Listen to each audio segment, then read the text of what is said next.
എല്ലാവർക്കും നമസ്കാരം. ഈ വരുന്ന ഒക്ടോബർ 14 ഞാനും ശ്രീ അനിൽ കൊടിത്തോട്ടവുമായി പ്രപഞ്ചോൽപത്തി, ബൈബിളും സയൻസും എന്നുള്ള വിഷയത്തിൽ ഒരു ഡിബേറ്റ് നടത്താനായിട്ട് തീരുമാനിച്ചിരിക്കുന്നു. ഇതിൻ്റെ തയ്യാറെടുപ്പിൻ്റെ ഭാഗമായി ഞാൻ അദ്ദേഹത്തിൻ്റെ 1-2 വീഡിയോകൾ കാണാനിടയായി. സാധാരണയായിട്ട് മതപ്രചാരങ്ങൾ നടത്തുന്ന വീഡിയോകൾക്ക് മറുപടി പറയാറില്ല. കാരണം അവരെ സംബന്ധിച്ചിടത്തോളം അത് അവരുടെ ഒരു ഉപജീവന മാർഗമാണ് എന്നറിയാവുന്നതുകൊണ്ടാണ്. നമ്മൾ ഹോമിയോയും ആയുർവേദത്തെയും ഒക്കെ എതിർക്കുമെങ്കിലും അതുകൊണ്ട് ഉപജീവനം കഴിക്കുന്ന ആളുകളെ നമ്മൾ വിമർശിക്കാറില്ല. അതേപോലെ തന്നെയാണ് മതപ്രചാരകരെ. അവരോട് നമ്മൾ സഹതാപത്തോടുകൂടി അവരുടെ ഒരു ജീവിത മാർഗം എന്ന നിലയിൽ മാത്രമാണ് അതിനെ കാണാറുള്ളത്. എന്നാൽ അദ്ദേഹത്തിൻ്റെ ചില വീഡിയോകളിൽ എൻ്റെ പേരെടുത്ത് പറഞ്ഞുകൊണ്ട് ഞാൻ പറയാത്ത കാര്യങ്ങൾ അല്ലെങ്കിൽ തെറ്റിദ്ധരിപ്പിക്കത്തക്ക രീതിയിലുള്ള അദ്ദേഹത്തിൻ്റെ ഒരുപാട് പരാമർശങ്ങൾ കണ്ടതുകൊണ്ടാണ് ഞാൻ ഇങ്ങനെ ഒരു വീഡിയോ ചെയ്യുന്നത്. അതിൽ 1-2 കാര്യങ്ങൾ നമുക്ക് നോക്കാം. ഒന്നാമത്, ഇതിൽ കോപ്പിറൈറ്റിൻ്റെ വിഷയമുള്ളതുകൊണ്ട് അദ്ദേഹത്തിൻ്റെ വീഡിയോ കാണിക്കാൻ ചിലപ്പോൾ സാധിച്ചെന്നിരിക്കില്ല.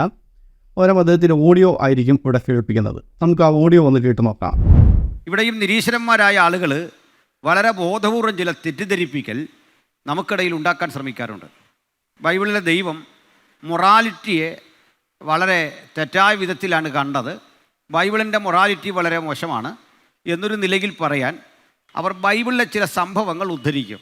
ഉദാഹരണം, ലോത്ത് എന്ന മനുഷ്യൻ മദ്യപിപ്പിച്ചിട്ട് തൻ്റെ പെൺകുട്ടികൾ അദ്ദേഹത്തിൽ നിന്ന് ഗർഭം ധരിക്കുന്ന ഒരു വിഷയം ബൈബിൾ എഴുതിയിട്ടുണ്ട്. അതുപോലെ ദാവീദ് എന്ന ഒരു രാജാവ്, അദ്ദേഹത്തിൻ്റെ ജീവിതത്തിലെ ചില തെറ്റുകൾ ബൈബിളിൽ രേഖപ്പെടുത്തിയിട്ടുണ്ട്. അങ്ങനെ ചില പ്രശ്നങ്ങൾ ബൈബിളിലുണ്ട്. അപ്പോൾ ഞാൻ ഈ ഒരു കാര്യം ഇവിടെ പറയുമ്പോൾ ഇത്രയും നേരം പറഞ്ഞതിൽ ഈ ഒരു വിഷയം മാത്രം ഒരാൾ എടുത്ത് പ്രയോഗിച്ചു എന്ന് വിചാരിക്കുക. ബൈബിളിൽ അങ്ങനെ ചില പ്രശ്നമുണ്ട് എന്ന് പറഞ്ഞാൽ അത് മാത്രം ഒരു വീഡിയോ ക്ലിപ്പാക്കിയാൽ അത് നിരീശ്വരന്മാർക്കേറെ പ്രയോജനപ്പെടുന്ന ഒരു കാര്യമാണ് എന്ന് അൽക്കുടത്തോടെ സമ്മതിക്കുന്നു. ബൈബിളിൽ ഇങ്ങനെ ചില പ്രശ്നമുണ്ട്. ഞാൻ പരസ്യമായിട്ട് വീണ്ടും പറയുന്നു, ബൈബിളിൽ ലോത്ത് എന്നൊരു മനുഷ്യൻ നമുക്കൊരിക്കലും ചിന്തിക്കാനാവാത്ത തെറ്റിലൂടെയാണ് കടന്നുപോയത്. ദാവീദ് തെറ്റിലൂടെയാണ് കടന്നുപോയത്. ഇത് ബൈബിളിൻ്റെ മൊറാലിറ്റി എന്ന രൂപേണയാണ് നിരീശ്വരവാദികൾ കുട്ടികളുടെ ഹൃദയങ്ങളിലേക്ക് എത്തിക്കുന്നത്. വാസ്തവത്തിൽ ബൈബിളിൻ്റെ മൊറാലിറ്റി അതല്ല. അതിന് ഞാൻ പറയുന്നൊരു ഉദാഹരണമുണ്ട്. ഗോവിന്ദചാമി എന്നു പേരായ ഒരു സാമൂഹ്യ വിരുദ്ധനായ മനുഷ്യനുണ്ടായിരുന്നു. അദ്ദേഹം ഒരു ട്രെയിനിൽ വെച്ച് നമ്മുടെ സഹോദരിയായ മോളെ അതിക്രൂരമായി പീഡിപ്പിച്ചു. അതിനെ കൊന്നുകളഞ്ഞൊരു ചരിത്രം നമ്മുടെ മുമ്പിൽ കിടക്കുകയാണ്. ഇത് മനോരമ പത്രത്തിലും കേരള കൗമുദിയിലും മാതൃഭൂമിയിലും എല്ലാം അച്ചടിച്ചു വന്നു എന്ന് വിചാരിക്കുക. ഇത് വായിച്ചിട്ട് ഇത് മാമൻ മാപ്പിളയുടെ എത്തിക്സ് ആണെന്ന് പറഞ്ഞാൽ എങ്ങനെ ഇരിക്കും? അല്ലെങ്കിൽ ഇതാണ് മനോരമയുടെ എത്തിക്സ് എന്ന് പറഞ്ഞാൽ എങ്ങനെ ഇരിക്കും? ഇത് വായിച്ചിട്ട് ഒരുവൻ പറയുകയാണ് ഇതാണ് കേരള കൗമുദിയുടെ എത്തിക്സ്, ഇന്ത്യ ടുഡേയുടെ എത്തിക്സ് ഇതാണെന്ന് പറഞ്ഞാൽ എങ്ങനെ ഇരിക്കും? ഇതുപോലെയാണ് ഈ സംഭവം. കാരണം ബൈബിള് ഇക്കാര്യത്തിലും പുലർത്തിയ ഒരു ധാർമ്മികതയുടെ ഉയരം അത് നിങ്ങൾ മനസ്സിലാക്കണം. ഞാൻ എഴുതിയ ബൈബിൾ ഒരു കെട്ടുകഥയോ ദൈവവചനമോ എന്നുള്ള പുസ്തകത്തിൽ നിന്നുമുള്ള കുറച്ച് ഭാഗങ്ങൾ ഉദ്ധരിച്ചുകൊണ്ടാണ് അദ്ദേഹം ഇത് പറഞ്ഞത് എന്നാണ് തോന്നുന്നത്. അദ്ദേഹം ലോത്തിൻ്റെ ആ ഒരു സംഭവം, ബൈബിളിൽ ലോത്ത് അദ്ദേഹത്തിൻ്റെ പെൺമക്കളോടൊപ്പം ശയിച്ചു എന്നുള്ളത് ബൈബിളിൽ പറഞ്ഞിരിക്കുന്ന ഒരു ധാർമ്മികതയുടെ ഒരു മൂല്യച്യുതിയായിട്ട് ഞാൻ ചൂണ്ടിക്കാണിച്ചതിന് അദ്ദേഹം അതൊരു ഉദാഹരണ സംവിധാനം അതിന് ഒരു മറുപടി കൊടുത്തിരിക്കുന്നത് ഇങ്ങനെയാണ്: ഗോവിന്ദചാമി ഒരു പെൺകുട്ടിയെ പീഡിപ്പിച്ചു. അത് മനോരമ പത്രത്തിൽ വാർത്തയായിട്ട് വന്നാൽ അത് മനോരമയുടെ ധാർമ്മിക മൂല്യമാണ് എന്ന് നിങ്ങൾ പറയുന്നത് എന്തുമാത്രം തെറ്റാണോ അതേപോലെയാണ് എന്നാണ് അദ്ദേഹം പറഞ്ഞിരിക്കുന്നത്. എന്നാൽ അങ്ങനെ നമ്മൾ പറയുന്നില്ല. പക്ഷേ അവിടെ ഗോവിന്ദചാമി എന്ന് പറയുന്ന ഒരാൾ ഒരു പെൺകുട്ടിയെ പീഡിപ്പിക്കാൻ ശ്രമിക്കുന്നു എന്നറിഞ്ഞിട്ട് മനോരമക്കാരൻ അവരുടെ ഒരു വീഡിയോഗ്രാഫറെയും ഒരു റിപ്പോർട്ടറെയും കൂടെ വിട്ടിച്ച് പറയുകയാണ്, നിങ്ങൾ പോയി കൃത്യമായിട്ട് അത് ഷൂട്ട് ചെയ്തിട്ട് എക്സ്ക്ലൂസീവായിട്ട് കൊണ്ടുവരും, നമുക്ക് വാർത്ത കൊടുക്കേണ്ടതാണ് എന്ന് പറഞ്ഞാൽ നമ്മളത് മനോരമയുടെ ധാർമ്മിക മൂല്യത്തിൻ്റെ ച്യുതിയായിട്ട് നമ്മളിതെടുത്ത് കാണിക്കേണ്ടതായിട്ട് വരും. അല്ലെങ്കിൽ മനോരമക്കാരൻ ഈ ഗോവിന്ദചാമിയെ അവരുടെ സ്വാധീനം ഉപയോഗിച്ചോ അല്ലെങ്കിൽ നിയമസഹായം കൊടുത്ത് അയാളെ ഇറക്കിക്കൊണ്ട് വന്നതിന് ശേഷം ഗോവിന്ദചാമിയെ മനോരമയുടെ സർക്കുലേഷൻസ് മാനേജരാക്കിയാൽ അപ്പോഴും നമ്മൾ ചോദിക്കും, ഇതാണോ മനോരമയുടെ ധാർമ്മിക മൂല്യം എന്ന് നമ്മൾ ചോദിക്കും. ഇതേപോലെ തന്നെ ഒരു സംഭവമാണ് ബൈബിളിലുമുള്ളത്. ബൈബിളിൽ ആദ്യം തന്നെ അബ്രാഹത്തോടും അദ്ദേഹത്തിൻ്റെ സഹോദരപുത്രനായ ലോത്തിനെയും ദൈവം അനുഗ്രഹിക്കുകയാണ്, നിങ്ങളെ ഞാൻ വലിയൊരു ജനതയാക്കും എന്ന് പറയുന്നു. എന്നിട്ട് അതിനുശേഷം ലോത്ത് താമസിക്കുന്ന സ്ഥലത്തേക്ക് ദൈവത്തിൻ്റെ 2 ദൂതന്മാർ വരുന്നു. അവിടെ ചില പ്രശ്നങ്ങളൊക്കെ ഉണ്ടാകുന്നു. ദൈവത്തിൻ്റെ ദൂതന്മാർക്ക് അത് ഇഷ്ടപ്പെടാതെ വരുന്നു. ആ നഗരം മുഴുവൻ നശിപ്പിക്കാനായിട്ട് അവർ തീരുമാനിക്കുകയാണ്. അങ്ങനെ നശിപ്പിക്കുമ്പോഴത്തേക്കും ലോത്ത്, അദ്ദേഹത്തിൻ്റെ ഭാര്യ, 2 പെൺമക്കൾ, 4 പേര് മാത്രമാണ് അവിടുന്ന് രക്ഷപ്പെട്ടു പോകുന്നത്. അങ്ങനെ ഓടിപ്പോകുന്ന വഴിക്ക് ലോത്തിൻ്റെ ഭാര്യ ഒന്ന് പിന്തിരിഞ്ഞ് നോക്കി. ദൈവത്തിന് അത് ഇഷ്ടപ്പെട്ടില്ല. ദൈവം വളരെ കരുണാമയനായതുകൊണ്ട് അദ്ദേഹം ആ തിരിഞ്ഞു നോക്കിയത് സഹിക്കാൻ പറ്റാതെ വന്നുകൊണ്ട് ലോത്തിൻ്റെ ഭാര്യ അപ്പോൾ തന്നെ ഒന്ന് കൊന്നുകളഞ്ഞു. ഇനി ലോത്തിൻ്റെ മുമ്പിലുള്ള മാർഗം എന്താണ്? കാരണം ആദ്യം തന്നെ ദൈവം അനുഗ്രഹിച്ചു, നിങ്ങളെ ഞാൻ വലിയ ജലതയാക്കും എന്ന് അനുഗ്രഹിച്ചിട്ടുണ്ട്. ദൈവത്തിൻ്റെ അനുഗ്രഹം പാഴായി പോകാതിരിക്കണമെന്നുണ്ടെങ്കിൽ ലോത്തിൻ്റെ മുമ്പിൽ ഒരൊറ്റ വഴി മാത്രമേ ഉള്ളൂ, പെൺമക്കളോടൊപ്പം ശയിച്ച് അവർ മക്കളെ ഉണ്ടാക്കുക എന്നത്. കാരണം മറ്റ് ജനതകളോടൊപ്പം കൂടിച്ചേരാൻ പാടില്ല എന്നുള്ള നിയമം അത് വേറെ അവിടെ കൊടുത്തിട്ടുണ്ട്. അപ്പോൾ ദൈവത്തിൻ്റെ ഒരു കൽപ്പന, ദൈവത്തിൻ്റെ ഒരു അനുഗ്രഹം പാഴായി പോകാതിരിക്കാൻ വേണ്ടി ലോത്തിന് ചെയ്യാൻ പറ്റുന്ന ഒരേ ഒരു കാര്യമെന്ന് പറയുന്നത് പെൺമക്കളോടൊപ്പം ശയിക്കുക എന്നുള്ളതാണ്. അതുകൊണ്ട് അത് മനോരമയുടെ ധാർമ്മികതയുമായിട്ട് താരതമ്യം അതിനകത്ത് യാതൊരു യുക്തിയുമില്ല. എന്ന് മാത്രവുമല്ല, അതിനുശേഷം ഈ അന്ന് 2 പെൺമക്കളിൽ അദ്ദേഹത്തിന് 2 മക്കളെ ജനിച്ചു കഴിയുമ്പോൾ അപ്പോഴും യഹോവ വന്നിട്ട് അവരെ അനുഗ്രഹിക്കുകയാണ് ചെയ്യുന്നത്. അതായത് ഗോവിന്ദചാമിയെ പിന്നെ വന്നിട്ട് സർക്കുലേഷൻ മാനേജരായിട്ട് പ്രൊമോട്ട് ചെയ്യുന്നത് പോലെ അവരെ വന്നിട്ട് അനുഗ്രഹിച്ചിട്ട് പറയുന്നു, നിൻ്റെ മക്കൾ അമ്മോന്യർ എന്ന് പറയുന്ന ഒരു വലിയ ഗോത്രവും മോവാബ്യർ എന്ന് പറയുന്ന മറ്റു 2 വലിയ ഗോത്രങ്ങളാക്കി മാറ്റും എന്ന് യഹോവ ചെയ്യുന്നു. അതായത് ബൈബിളിൽ എഴുതിയിരിക്കുന്ന ഇത്തരത്തിലുള്ള മ്ലേച്ഛമായിട്ടുള്ള കാര്യങ്ങളൊക്കെ ഇങ്ങനെ വെള്ള പൂശി അതിനെ മറ്റൊരു തരത്തിലേക്ക് വ്യാഖ്യാനിച്ചു കൊണ്ടുപോകുന്ന ഈ ഒരു കസർത്താണ് ഇദ്ദേഹം കാണിച്ചിരിക്കുന്നത്. ഒരു എക്സാമ്പിൾ എടുക്കാൻ ദാവീദിനെ തന്നെ. ഈ അബ്സല്യൂട്ട് പവർ കിങ്ങിനുള്ള കാലമാണ്. ഏകാധിപതിയാണ് രാജാവ്. നമ്മൾ ഇന്ന് ബഹുമാനപ്പെട്ട കേരള മുഖ്യമന്ത്രി പിണറായി വിജയൻ സാറിനെയോ നരേന്ദ്രമോദിജിയെയോ എനിക്കിവിടെ നിന്ന് വിമർശിക്കാൻ സാധിക്കും. കാരണം ഇത് ജനാധിപത്യ രാജ്യമാണ്. പക്ഷേ രാജാവിൻ്റെ അടുത്തതല്ല സ്ഥിതി. രാജാവിനെ വിമർശിക്കുക എന്ന് പറഞ്ഞാൽ തല പോകുന്ന കാലമാണ്.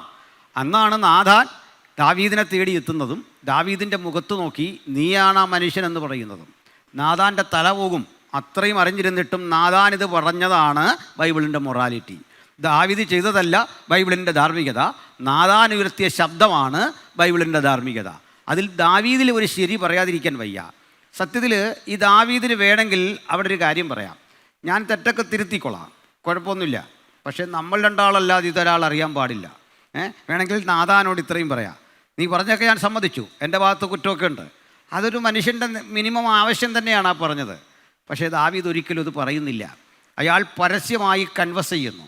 അയാൾ ഇതേ കാര്യം രേഖകളിൽ വരാൻ സമ്മതിക്കുന്നു. രാജാക്കന്മാരുടെ പുസ്തകത്തിൽ, ദിനവൃത്താന്ത പുസ്തകത്തിൽ, കാലമുള്ളിടത്തോളം, മനുഷ്യന് വായിക്കാൻ കഴിവുള്ളിടത്തോളം എന്നും മനുഷ്യൻ തൻ്റെ തെറ്റുകൾ ഓർത്തിരിക്കുമെന്നറിഞ്ഞിട്ട് അത് രേഖകളിൽ നിന്ന് എടുത്തു മാറ്റണമെന്നൊന്നും പറയാതെ ഈ പുസ്തകത്തിൽ എഴുതി വെച്ചുകൊള്ളൂ, ഞാൻ എങ്ങനെയുള്ള മനുഷ്യനെന്ന് സമൂഹം അറിഞ്ഞുകൊള്ളട്ടെ എന്ന് പറഞ്ഞ് ദൈവത്തിൻ്റെ നീതി ഉയർത്തിപ്പിടിച്ച വ്യക്തിത്വമാണ് ദാവീദ്. അപ്പോൾ തെറ്റിനൊപ്പമല്ല ദൈവം നിന്നത്, ദൈവം ശരിക്കൊപ്പമാണ് നിന്നത്. ഞാൻ 2 കാര്യങ്ങളാണ് പറഞ്ഞത്. ലോത്തിൻ്റെ വിഷയം എടുക്കാം.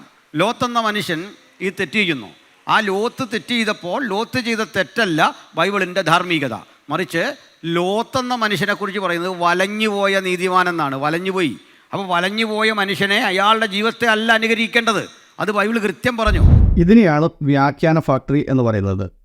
ദാവീദ് കൺഫസ് ചെയ്തു എന്നും ഞാനിങ്ങനെ തെറ്റ് ചെയ്തിട്ടുണ്ട്, പക്ഷേ അതെല്ലാവരും അറിയട്ടെ, അങ്ങനെ ദൈവത്തിൻ്റെ മഹത്വം എല്ലാ കാലത്തേക്കുമായി വെളിവാകട്ടെ എന്ന് ദാവീദ് എപ്പോൾ എവിടെ വെച്ച് ആരോടാണ് പറഞ്ഞിരിക്കുന്നത്? അദ്ദേഹം ബൈബിളിനെ അടിസ്ഥാനമാക്കിയാണ് പറയുന്നതെങ്കിൽ അതിൻ്റെ തെളിവ് ബൈബിളിൽ നിന്ന് കാണിക്കാം. ദാവീദ് അങ്ങനെ കൺഫസ് ചെയ്തിട്ടില്ല എന്ന് മാത്രമല്ല, ജീവിതാവസാനം വരെയും ദാവീദ് ഒരു സ്ത്രീ ലംബടനായിട്ടാണ് ജീവിച്ചിരുന്നത്. കാരണം 1 രാജാക്കന്മാരുടെ 1-ാം അധ്യായത്തിൽ വളരെ വ്യക്തമായിട്ട് ആ ചരിത്രം പറയുന്നുണ്ട്. ദാവീദിന് വയസ്സായി അദ്ദേഹം മരിക്കാൻ കിടക്കുമ്പോഴത്തേക്കും അദ്ദേഹത്തിന് കുളിരുണ്ടായി. അപ്പോൾ കുളിർ മാറ്റാനായിട്ട് ഒരു സുന്ദരിയായ അഭിഷാഗ് എന്ന് പറയുന്ന ഒരു സുന്ദരിയായ യുവതിയെ അങ്ങോട്ട് അയച്ചു എന്നാണ് പറഞ്ഞത്. അതായത് ചാകാൻ കിടന്നപ്പോൾ പോലും പെണ്ണിൻ്റെ പുറകെ നടന്നിരുന്ന ഒരു മനുഷ്യനായിരുന്നു ദാവീദ് എന്നാണ് ബൈബിളിൻ്റെ ബാക്കി ഭാഗങ്ങൾ വായിച്ചാൽ നമുക്ക് മനസ്സിലാകുന്നത്. അപ്പോഴാണ് പറയുന്നത്, നാഥാൻ പ്രവാചകൻ്റെ അടുക്കൽ പോയിട്ട് അദ്ദേഹം കൺഫസ് ചെയ്തു, എൻ്റെ ജീവിതത്തിൽ ഇങ്ങനെ തെറ്റ് പറ്റിയിട്ടുണ്ട്, അപ്പോൾ ഇത് ഇനിയിപ്പോൾ എല്ലാവരും അറിഞ്ഞോട്ടെ, അങ്ങനെ ദൈവത്തിൻ്റെ മഹത്വം വെളിപ്പെടുത്തേ എന്നൊക്കെ പറഞ്ഞു എന്ന് പറയുന്നത് ഇദ്ദേഹത്തിൻ്റെ ഭാവനയോ അല്ലെങ്കിൽ തൻ്റെ മുമ്പിലിരിക്കുന്ന ആളുകൾക്ക് ബൈബിളിനെക്കുറിച്ച് ഒരു ചുക്കും അറിയില്ല എന്നുള്ള ഒരു കോൺഫിഡൻസും ആയിരിക്കാം അദ്ദേഹം ചെയ്യുന്നത്. ഇനി അതിനു ശേഷം ഉണ്ടായിരിക്കുന്ന സംഭവങ്ങൾ കൂടി നമ്മൾ നോക്കുക. ഈ നാഥാൻ പ്രവാചകൻ്റെ ധാർമ്മികതയാണ് ശരിയായ ധാർമ്മികത എന്നാണ് അദ്ദേഹം പറയുന്നത്. അങ്ങനെയാണെങ്കിൽ എനിക്ക് ഒരു കാര്യം ചോദിക്കാനുള്ളത്, ഇത്ര ധാർമ്മിക മൂല്യമുള്ള നാഥാൻ പ്രവാചകൻ അപ്പുറത്തേക്കുന്നു, എന്നാൽ യാതൊരുവിധ ധാർമ്മികതയും ഇല്ലാത്ത ദാവീദിൻ്റെ മകനായ സോളമൻ എന്ന് പറഞ്ഞാൽ അപ്പനേക്കാൾ വലിയ കോഴിയാണ്. കാരണം പിതാവിന് 5-8 ഭാര്യമാരെ ഉണ്ടായിരുന്നുള്ളെങ്കിൽ സോളമൻ 800-ലധികം ഭാര്യമാരും അതിലധികം വെപ്പാട്ടികളും ഒക്കെ ഉണ്ടായിരുന്ന ഒരു മനുഷ്യനാണ്. അപ്പം അങ്ങനെയുള്ള ഒരാളുടെ വംശപരമ്പരയിൽ ദൈവം ജനിക്കാതെ എന്തുകൊണ്ടാണ് നാഥാനെ തിരഞ്ഞെടുക്കാത്തത്? നീതിമാനായ നാഥാൻ്റെ വംശപരമ്പരയിൽ ദൈവത്തിന് ജനിക്കുമായിരുന്നെങ്കിൽ എത്രയോ അന്തസ്സുണ്ടായിരുന്നു. ഇതിനായിട്ട് അദ്ദേഹം പറയുന്നത്, അന്നത്തെ കാലത്ത് രാജാവിന് അബ്സല്യൂട്ടായിട്ടുള്ള പവർ ഉണ്ടായിരുന്നു. അപ്പം രാജാവിൻ്റെ അടുക്കൽ ചോദ്യം ചെയ്യാൻ പോലും പറ്റാത്ത വിധത്തിലുള്ള സാഹചര്യമാണ്. എന്നാൽ അങ്ങനെയല്ല. ബൈബിൾ വായിച്ചാൽ നമുക്ക് മനസ്സിലാക്കാവുന്ന ഒരുപാട് സന്ദർഭങ്ങളിൽ പ്രവാചകന്മാർക്കായിരുന്നു കൂടുതൽ പവർ ഉണ്ടായിരുന്നത്. അപ്പോൾ മോശ ഫറവോൻ്റെ അടുക്കൽ പോയി ഫറവോയോട് ചോദ്യം ചെയ്യുന്നുണ്ട്. അതേപോലെ ആഹാസിൻ്റെ അടുക്കലുള്ള സംഭവങ്ങളുണ്ട്. ഇങ്ങനെ നോക്കിക്കഴിഞ്ഞാൽ രാജാവിന് വലിയ അബ്സല്യൂട്ടായിട്ടുള്ള പവർ ഉണ്ടായിരുന്നു എന്ന് നമുക്ക് ചിന്തിക്കാനായിട്ട് സാധിക്കില്ല. മാത്രവുമല്ല, ഇവിടെ നാഥാനെ സംബന്ധിച്ച് നമുക്ക് മനസ്സിലാകാം. ബൈബിൾ എല്ലാ കാര്യങ്ങളൊന്നും കൃത്യമായിട്ട് പറഞ്ഞിട്ടില്ല. പക്ഷേ നമ്മൾ കൊടുത്തിരിക്കുന്ന വിവരണങ്ങൾ വെച്ച് നോക്കിക്കഴിഞ്ഞാൽ അവിടെ ഒരു ഗൂഢാലോചന നടന്നതായിട്ട് വേണം നമുക്ക് സംശയിക്കാൻ. അതായത് മഹാഭാരതത്തിൽ ശകുനി എന്ന് പറയുന്ന കഥാപാത്രത്തിന് തുല്യമായിട്ടുള്ള ഒരു കഥാപാത്രമാണ് നാഥാൻ എന്നാണ് ബൈബിൾ വായിച്ചപ്പോൾ എനിക്ക് മനസ്സിലായിരിക്കുന്നത്. കാരണം അവിടുത്തെ രാജാക്കന്മാരെ തിരഞ്ഞെടുക്കുന്ന രീതി അനുസരിച്ച് ഒരു രാജാവ് പ്രായമായി കഴിഞ്ഞാൽ അയാളുടെ മൂത്ത മകനെയാണ് രാജാവായിട്ട് തിരഞ്ഞെടുക്കേണ്ടത്. അങ്ങനെ ദാവീദിൻ്റെ മൂത്ത മകനായ അദോനായിയെ രാജാഭിഷേകം നടത്താൻ വേണ്ടിയിട്ട് പുരോഹിതന്മാരും എല്ലാം നടത്തിക്കൊണ്ടിരിക്കുമ്പോൾ തനിക്ക് വേണ്ടത്ത ഒരു സ്ഥാനം അവിടെ കിട്ടുന്നില്ല എന്ന് തോന്നിയ നാഥാൻ പ്രവാചകൻ നടത്തിയിരിക്കുന്ന ഒരു ഗൂഢാലോചനയുടെ ഫലമായിട്ടാണ് സോളമനെ അവിടെ രാജാവാക്കി മാറ്റുന്നത്. അത് നമുക്ക് ബൈബിൾ വായിച്ചാൽ മനസ്സിലാക്കാൻ സാധിക്കും. ഇവിടെ കുപിതനായിരിക്കുന്ന നാഥാൻ ഓടിച്ചെന്ന് ബേർഷബയുടെ അടുക്കൽ ചെന്ന് പറയുന്നു, നമുക്ക് ചില കാര്യങ്ങൾ നടപ്പാക്കണമെന്ന് പറയുന്നു. അങ്ങനെ അവർ പോയി ദാവീദിൻ്റെ അടുത്ത് പോകുന്നു. എന്തോ പെട്ടെന്ന് ഒരു തിരിമറി നടക്കുന്നു. അങ്ങനെ സോളമനെ രാജാവാക്കുന്നു. ഇനി ഈ സോളമനെ രാജാവാക്കണം എന്നുള്ള യഹോവയുടെ ഒരു തീരുമാനമാണ്. ആയിരുന്നെങ്കിൽ സോളമനിൽ അതിന് തക്കതായിട്ടുള്ള എന്തെങ്കിലും നന്മ യഹോവയ്ക്ക് കാണേണ്ടതായിരുന്നു. സോളമൻ യഹോവയെ ആരാധിച്ചിരുന്നതായിട്ട് വലിയ കാര്യമായി നമുക്ക് കാണാൻ സാധിക്കില്ല. എന്ന് മാത്രമല്ല, സോളമൻ ആ രാജ്യത്ത് ഉള്ള എല്ലാ വിജാതീയ ദൈവങ്ങളെയും കൊണ്ടുവരികയും അവരെ എല്ലാവരെയും ആരാധിക്കുകയും അവർക്കെല്ലാവർക്കും വേണ്ടി ക്ഷേത്രങ്ങൾ പണിയുകയും ചെയ്തിരിക്കുന്ന ഒരാളാണ്. അപ്പോൾ അങ്ങനെ ഉള്ള ഒരാളെ എന്തിനാണ് നാഥാൻ പ്രവാചകനിലൂടെ ദൈവം അടുത്ത രാജാവാക്കി മാറ്റിയത്? നമ്മളുടെ കയ്യിനെ പറ്റിയൊരു പഠനമുണ്ട്. കയ്യൻ തൻ്റെ സഹോദരിയെ വിവാഹം കഴിച്ചു എന്ന ഒരു കാഴ്ചപ്പാട് വെക്കാറുണ്ട്. ഞാൻ അവിടെയും ഉത്തരം കൊടുത്തിട്ടുണ്ട്. ദൈവം എപ്പോഴാണ് പറഞ്ഞത് നീ പോയി നിൻ്റെ സഹോദരി വിവാഹം കഴിച്ചുകൊള്ളൂ? ഒരിക്കലും ബൈബിളിൽ അങ്ങനെ ഇല്ല. ബൈബിളിൽ ഒരിക്കലും ദൈവം നമ്മളുടെ അബ്രഹാമിനോട് പറയുന്നില്ല ഹാഗാർ എന്ന ഒരു കോങ്കുവൈനെ എടുത്തുകൊള്ളൂ എന്ന് പറയുന്നില്ല. അതൊക്കെ മനുഷ്യൻ ചൂസ് ചെയ്യുന്നതാണ്. മനുഷ്യൻ ചൂസ് ചെയ്യുന്നതിനെ ദൈവത്തിൻ്റെ ശബ്ദമായി കാണാനാവില്ല. മനുഷ്യൻ ചൂസ് ചെയ്യുന്നു. മനുഷ്യൻ അന്ന് ഗമി നിലനിൽക്കുന്ന കാലം, ബഹുഭാര്യത്വമൊക്കെ നിലനിൽക്കുന്ന കാലം മനുഷ്യനത് നിലനിർത്തി പോരുന്നു. ദൈവം അവനെ സജസ്റ്റ് ചെയ്യുന്നില്ല. ദൈവം ഏകഭാര്യ ഭർത്തൃബന്ധത്തെയാണ് എപ്പോഴും മുമ്പോട്ട് വച്ചിട്ടുള്ളത്. മനുഷ്യൻ ഏകനായിരിക്കുന്നത് നല്ലതല്ല. അവന് ഞാൻ തക്കതായ ഒരു തുണയെ ഉണ്ടാക്കി കൊടുക്കും, കുറേയേറെ തുണകളെ ഉണ്ടാക്കി കൊടുക്കുന്നില്ല. ദൈവം കയ്യിനോട് എപ്പോഴെങ്കിലും പറഞ്ഞോ നീ പോയി നിൻ്റെ സഹോദരിയെ വിവാഹം കഴിക്കാൻ? ആഹാ, നല്ല ചോദ്യം.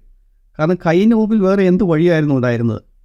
ആദ്യം തന്നെ ദൈവം ആദത്തെയും അവയെയും ഉണ്ടാക്കിയിട്ട് പറഞ്ഞു, നിങ്ങൾ പോയി സന്താനപുഷ്ടിയുള്ളവരായിട്ട് പെരുകുകയും. ആദവത്തിൻ്റെ അവയുടെയും കാര്യം നമുക്കങ്ങ് വിടാം, അവർക്ക് എത്ര വേണേലും പെരുക. പക്ഷേ അടുത്ത തലമുറ ആരുമായിട്ട് ബന്ധപ്പെട്ട് വേണം പെരുകാനായിട്ട്? അവിടെ വേറെ മനുഷ്യരില്ല. കയ്യിനും കയ്യിൻ്റെ സഹോദരന്മാരും അവരല്ലാതെ മറ്റൊരു മനുഷ്യരില്ല. അപ്പോൾ ദൈവം ആദ്യം തന്നെ അദ്ദേഹം പറയുന്നുണ്ട്, ദൈവം ആദ്യം മുതലേ ഏകഭാര്യ ഭർത്തൃബന്ധമാണ് ആദ്യം മുതലേ ഉണ്ടാക്കിയിരിക്കുന്നത് എന്ന് അദ്ദേഹം പറയുന്നുണ്ട്. ഇത് കേൾക്കുമ്പോൾ നമുക്ക് മനസ്സിലാകുന്നത് ദൈവം ഏകഭാര്യ ഭർത്തൃബന്ധമല്ല, ബഹുഭാര്യ ബന്ധമായിരുന്നു ഉണ്ടാക്കിയിരുന്നെങ്കിൽ എത്രയോ നന്നായിരുന്നു. കാരണം അങ്ങനെയായിരുന്നെങ്കിൽ കയ്യിന് തൻ്റെ അമ്മയിൽ ജനിച്ച സഹോദരി അല്ലാതെ മറ്റൊരു സ്ത്രീയിൽ ജനിച്ചിരിക്കുന്ന ഒരർത്ഥ സഹോദരിയെങ്കിലും വിവാഹം കഴിക്കാമായിരുന്നു. അത്രയെങ്കിലും ഒരു മാന്യത അദ്ദേഹത്തിന് ചെയ്യാൻ പറ്റുമായിരുന്നു. അബ്രാഹമൊക്കെ അങ്ങനെയാണ് ചെയ്തത്. പക്ഷേ ഇവിടെ ദൈവം ഇങ്ങനെ ഉണ്ടാക്കി വെച്ചിട്ട് പറഞ്ഞു, നിങ്ങൾ ഇനി പെറ്റുപരിവയ്ക്കോ എന്ന് പറഞ്ഞു. മറ്റു മാർഗമില്ല. എന്നിട്ട് പറയുകയാണ്, കയ്യിൻ ചെയ്ത തെറ്റായിപ്പോയി, ആ കയ്യിൻ്റെ തെറ്റ് ബൈബിളിൻ്റെ തെറ്റായിട്ട് നിങ്ങൾ വ്യാഖ്യാനിക്കരുതെന്ന്. ഇനി എന്തായിരുന്നു കയ്യിന് ചെയ്യാൻ പറ്റുന്നത്? ആഫ്രിക്കയിലെ നരമാംസം തിന്നുന്ന മനുഷ്യരെ പോലും പരിഷ്കരിച്ച മാർഗമാണ് ശരിക്കും ക്രിസ്ത്യാനിറ്റി. ഇതറിയാതെ നിന്നുകൊണ്ട് ഒരു ക്രിസ്ത്യാനി പറയുകയാണ് നമ്മൾ നരഭോജികളാണ്. ഇവരെ ബൗദ്ധിക നിലവാരം എവിടെ നിൽക്കുന്നു എന്ന് ഓർത്താൽ മതി. സത്യത്തിൽ ഇവരാണ് യഥാർത്ഥത്തിൽ ഈ BPL, ഇൻ്റലക്ച്വലി BPL ആണ്, ബിലോ പ്രോപ്പർട്ടി ലൈനിലാണ് നമ്മുടെ നിരീശ്വരന്മാർ പലരും. സാമാന്യമായ ഒരു വായന പോലും ഇല്ലാതെയാണ് ഇത്തരം ആക്ഷേപം മുമ്പോട്ട് വെക്കുന്നത്. അത് ധാർമ്മികത സംബന്ധിച്ചാണെങ്കിലും കുടുംബ സംവിധാനം സംബന്ധിച്ചാണെങ്കിലും ഒക്കെ ബൈബിൾ മുമ്പോട്ട് വെക്കുന്ന ആശയങ്ങൾ റിജിഡാണ്. 2000 വർഷമുള്ള ഈ ന്യൂ ടെസ്റ്റമെൻറ്റ് പ്രിൻസിപ്പിൾസ് ഞാൻ നിങ്ങളുടെ മുമ്പിൽ തുറന്നു തരാം. ഈ ഓഡിയൻസ് എന്നോട് പറയുക, ബൈബിളിലെ വിശേഷിച്ച് യേശു പഠിപ്പിച്ച, യേശുവിൻ്റെ അപ്പോസ്തലന്മാർ പഠിപ്പിച്ച ഈ തത്വസംഹിതകളിൽ ഇത് കാലോചിതമല്ല, ഞാനിത് ഇന്ന കാര്യം തെറ്റാണ്, ഇത് മാറ്റേണ്ടതാണ് എന്ന് ചൂണ്ടിക്കാണിക്കാൻ ആർക്കാണ് ധൈര്യമുള്ളത്? ഈ ശബ്ദം കേൾക്കുന്ന നിരീശ്വരന്മാരായ സുഹൃത്തുക്കളുണ്ടെങ്കിൽ, ലൈവിലൂടെ കേട്ടുകൊണ്ടിരിക്കുന്ന ആളുകളുണ്ടെങ്കിൽ, ഞാൻ വളരെ കർശനമായി ബോധപൂർവം അത്തരം നിരീശ്വരന്മാരെ ചലഞ്ച് ചെയ്യുകയാണ്. നിങ്ങൾ പറയൂ, യേശു പഠിപ്പിച്ച പുതിയ നിയമത്തിലുള്ള യേശുവിൻ്റെ വാചകങ്ങളിൽ, അപ്പോസ്തലന്മാരുടെ വാചകങ്ങളിൽ ഏതിനെയാണ് നിങ്ങൾ കാലഹരണപ്പെട്ടത് എന്ന് പറയാൻ സാധിക്കുന്നത്, ഈ കാലത്തിന് യോജിക്കാത്തത് എന്ന് പറയുന്നത്? അങ്ങനെയെങ്കിൽ ഈ കാലത്തിന് യോജിക്കാത്ത ഒരു പഠനവും യേശു മുമ്പോട്ട് വച്ചില്ല. അതുകൊണ്ടാണ് സമൂഹം അംഗീകരിക്കുന്ന മാന്യതയുള്ള മഹാരഥന്മാരൊക്കെ തന്നെ യേശുവിൻ്റെ പഠനങ്ങളിൽ ഇൻസ്പയർഡ് ആയിട്ടുണ്ട്. അവർ പ്രചോദിതരായി തീർന്നിട്ടുണ്ട്. അവരുടെ ചിന്താസരണികളെ ആ പാഠങ്ങൾ സ്വാധീനിച്ചിട്ടുണ്ട്. ഈ വെല്ലുവിളി ഞാൻ ഏറ്റെടുക്കുന്നു. അദ്ദേഹം പറഞ്ഞിരിക്കുന്നത് 2000 വർഷത്തെ ക്രിസ്ത്യാനിറ്റിയുടെ ചരിത്രത്തിൽ ആധുനിക കാലഘട്ടത്തിന് ചേരില്ലാത്ത ഒരു വാചകമെങ്കിലും നിങ്ങൾക്ക് ബൈബിളിൽ നിന്ന് കാണിക്കാമോ എന്ന് അദ്ദേഹം വെല്ലുവിളിക്കുകയാണ്. ഞാൻ കാണിച്ചു തരാം, എടുത്തു നോക്കൂ. എഫേസ്യസിൻ്റെ 6:5, അടിമകളെ നിങ്ങൾ നിങ്ങളുടെ യജമാനന്മാരെ ബഹുമാനത്തോടും പേടിയോടും കൂടി സേവിക്കുക. അടിമത്തമുള്ള ഒരു കാലത്തിൽ മാത്രമേ അടിമകളോട് അങ്ങനെ പറയാൻ പറ്റത്തുള്ളൂ. ഇന്നും ഇത് പ്രസക്തമാണ് എന്ന് നിങ്ങൾ കരുതുന്നുണ്ടോ? ഒരു കാരണവശാലും ഇന്നത്തെ കാലഘട്ടത്തിന് നമുക്ക് ഒരിക്കലും പറയാൻ പറ്റാത്ത ഒരു കാര്യമാണ് അടിമത്തം. ആ അടിമത്തത്തെക്കുറിച്ചുള്ള ബൈബിളിലുള്ള വാചകമാണ് എഫേസ്യർക്കുള്ള 6-ാം അധ്യായം 5-ാമത്തെ വാക്യം. ഇനി മറ്റൊന്ന്, 1 തിമോത്തി 2-ാം അധ്യായം 11-12 വാക്യങ്ങൾ. Do not permit women to teach, she must be silent. സ്ത്രീകൾ പഠിപ്പിക്കാൻ പാടില്ല, അവർ നിശബ്ദയായിരിക്കണം. ഇന്നത്തെ കാലത്ത് നിങ്ങൾക്ക് അനുകരിക്കാൻ പറ്റുന്ന അല്ലെങ്കിൽ നിങ്ങൾക്ക് പഠിപ്പിക്കാൻ പറ്റുന്ന ഒരു കാര്യമാണ് സ്ത്രീകൾ പഠിപ്പിക്കാൻ പാടില്ല എന്ന് പറയുന്നത്. എത്ര സ്ത്രീവിരുദ്ധമായിട്ടുള്ള ഒരു കാര്യമാണിത്. ഇനിയും നിങ്ങൾക്ക് വേണമെങ്കിൽ ഇനിയും നമുക്ക് തെളിവുകൾ നോക്കാം. ഇനി മത്തായി 10-ാം അധ്യായം 34-ാമത്തെ വാക്യം. ഒരുവനെ പിതാവിനെതിരായും മകളെ അമ്മയ്ക്കെതിരായും മരുമകളെ അമ്മായിയമ്മയ്ക്കെതിരായും ഭിന്നിപ്പിക്കാനായിട്ടാണ് ഞാൻ വന്നിരിക്കുന്നത്. ഈ ലോകത്തിലുള്ള മനുഷ്യരെ തമ്മിൽ തല്ലിക്കാനാണ് ഞാൻ വന്നിരിക്കുന്നത് എന്ന് പറയുന്ന ആ വചനത്തിന് ഈ കാലഘട്ടത്തിൽ എന്ത് പ്രസക്തിയാണുള്ളത്? എത്ര മോശപ്പെട്ട ഒരു വാക്യത്തെയാണ് ഈ 2000 വർഷം കഴിഞ്ഞിട്ടും യാതൊരു മാറ്റവും ഇല്ലാതെ തുടരണം എന്ന് നിങ്ങൾ പറയുന്നത്. ഇനി 1 കൊരിന്ത്യർ 14:34, സ്ത്രീകൾ സഭയിൽ നിശബ്ദരായിരിക്കണം. ഈ ആധുനിക കാലഘട്ടത്തിലും സ്ത്രീകൾ മിണ്ടാതിരിക്കണം. അവർ തലയിൽ തുണിയൊക്കെ ഇട്ട് ഈ പർദ്ദയ്ക്കകത്തേക്ക് ചാക്കി കെട്ടി പൊതിഞ്ഞു കിടക്കുന്ന സ്ത്രീകളെപ്പോലെ നടക്കണം എന്ന് പറയുന്നത് ആധുനിക കാലഘട്ടത്തിന് യോജിച്ചതാണ് എന്നാണോ നിങ്ങൾ പറയുന്നത്? ഇനി 1 കൊരിന്ത്യർ 6:9, സ്വർഗാനുരാഗികൾക്ക് സ്വർഗരാജ്യത്തിൽ അവകാശം ലഭിക്കില്ല എന്ന് പറഞ്ഞിരിക്കുന്നു. ഒരു വിശ്വാസിയായിരിക്കുന്ന ഒരാൾ അയാൾ സ്വർഗാനുരാഗിയാണ് എങ്കിൽ അയാൾക്ക് അതിൻ്റെ വിശ്വാസത്തിൽ യാതൊരു പങ്കുമില്ല എന്ന് പറയുന്നത് അത് ഈ കാലഘട്ടത്തിന് യോജിച്ചതാണ് എന്ന് തന്നെ നിങ്ങൾ കരുതുന്നുണ്ടോ? ഇനി അടുത്തത് യുദ്ധമാണ്. ബൈബിളിൽ പറയുന്ന യുദ്ധങ്ങൾ. ഈ യുദ്ധങ്ങളെക്കുറിച്ച് നോക്കാം. ഈ യുദ്ധം ഒരിക്കൽ പോലും അന്യമതസ്ഥരെ കൊല്ലുക എന്നൊരാശയം വിശുദ്ധ ബൈബിളിലില്ല. ആളുകൾ അതുണ്ടെന്ന് വെറുതെ തെറ്റിദ്ധരിപ്പിക്കുകയാണ്. അന്യമതസ്ഥരെ കൊല്ലുക അങ്ങനെ ഒരു ആശയം ബൈബിളിലില്ല. അല്ലെങ്കിൽ എവിടെയാണ് പറഞ്ഞത് നിങ്ങൾ പോയിട്ട് ഹിന്ദുക്കളെ അല്ലെങ്കിൽ അക്കാലഘട്ടത്തിലുള്ള ആളുകളെ കൊന്നിട്ടുവെന്ന് അങ്ങനെ പറയുന്നില്ല. പക്ഷെ കൊല്ലാൻ പറയുന്ന ഭാഗം എവിടെയെന്ന് ചോദിച്ചാൽ സ്വന്തം ദേശത്തെ ഇസ്രായേലൈറ്റ്സിൻ്റെ ഇടയിൽ നിന്ന് വിഗ്രഹാരാധന നീക്കുക, നിങ്ങൾക്കിടയിൽ ഇങ്ങനെ ചെയ്യുന്ന ആളുകളെ നീക്കിക്കളയുക, വിഷ്ക്രാഫ്റ്റിനെ ഇതിനകത്ത് നിന്ന് നീക്കുക. ഇനി അന്യമതസ്ഥരെ കൊല്ലാൻ പറയുന്ന ഒരു വാക്യം പോലും ബൈബിളിൽ ഇല്ല എന്ന് അദ്ദേഹം പറയുന്നു. അദ്ദേഹം ബൈബിൾ തന്നെയാണ് വായിച്ചതെന്ന് എനിക്ക് സംശയമുണ്ട്. കാരണം ബൈബിളിൽ ഒരുപാട് സ്ഥലത്ത് അന്യമതസ്ഥരെ കൊല്ലാനായിട്ട് പറയുന്ന കാര്യമുണ്ട്. ഉദാഹരണമായിട്ട് ജോഷുവയുടെ 1-ാമത്തെ അധ്യായത്തിൽ അദ്ദേഹം സമാധാനത്തോടു കൂടി കഴിയുന്ന ഒരു ആൾക്കാരുടെ അടുക്കൽ ചെന്നിട്ട് അവരെ കൊന്ന് അവരുടെ വസ്തുവകൾ മുഴുവൻ കൊള്ളയടിക്കാനായിട്ട് പറയുന്നുണ്ട്. അതുപോലെ തന്നെ ജോഷുവയുടെ 6-ാമത്തെ അധ്യായത്തിൽ ജെറിക്കോയെ കീഴടക്കി അവിടുത്തെ മുഴുവൻ മനുഷ്യരെയും അവിടെ ജീവനോടെ ഒന്നിനെ പോലെ അവശേഷിപ്പിക്കരുത് എന്ന് പറയുന്ന ഭാഗം നമുക്ക് കാണാനായിട്ട് സാധിക്കും. ഭൂമുഖത്തു നിന്നും അമലേക്കരെ തന്നെ നിശേഷം തുടച്ചു നീക്കണം എന്ന് പറയുന്ന ഒരു വാക്യം നമുക്ക് പുറപ്പാടിൻ്റെ 17-ാം അധ്യായത്തിൽ കാണാനായിട്ട് സാധിക്കും. അതുപോലെ തന്നെ മൊവാബിനെയും മിദ്യാൻകാരെയും ആക്രമിക്കാൻ വേണ്ടിയിട്ട് പറയുന്ന ഭാഗങ്ങൾ നമുക്ക് കാണാൻ സാധിക്കും. ആക്രമിക്കാനും അതുപോലെ തന്നെ അവരുടെ സ്ത്രീകളെ പിടിച്ചെടുത്തിട്ട് പുരുഷനെ അറിഞ്ഞിട്ടില്ലാത്ത സ്ത്രീകളെ നിങ്ങൾക്ക് എടുക്കാമെന്ന് പറയുന്നതുമായിട്ടുള്ള ഭാഗങ്ങൾ നമുക്ക് കാണാൻ പറ്റും. അല്ലാതെ ബൈബിളിൽ അന്യമതസ്ഥരെ കൊല്ലുക എന്ന് പറയുന്ന ആശയമേ ഇല്ല എന്ന് പറയുമ്പോൾ ഒന്നുകിൽ അദ്ദേഹത്തിന് മുമ്പിലിരിക്കുന്ന വിശ്വാസികൾ അവർക്കിതൊന്നും അറിയില്ലാത്തവരാണ്, അവരുടെ അടുക്കൽ എന്ത് വേണേലും പറഞ്ഞ് അവരെ പറ്റിക്കാമെന്നുള്ള ഒരു അമിത വിശ്വാസം കൊണ്ടായിരിക്കും എന്നാണ് എനിക്ക് തോന്നുന്നത്. ഭരണാധികാരിയോട് പുലർത്തേണ്ട മൂല്യം.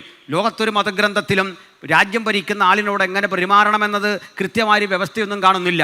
വിശുദ്ധ ബൈബിളിലാണ് രേഖാമൂലമുള്ളത്.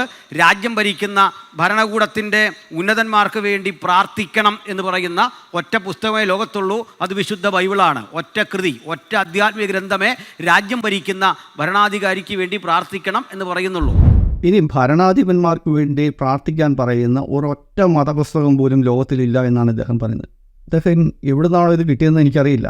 ഒരുപാട് മതപുസ്തകങ്ങളിൽ ഭരണാധിപന്മാർക്ക് വേണ്ടി പ്രാർത്ഥിക്കാൻ പറയുന്ന ഭാഗങ്ങളുണ്ട്. ഞാൻ ഉപനിഷത്തിൻ്റെ അകത്തുനിന്നുള്ള ഒരു സൂക്തം പറയാം.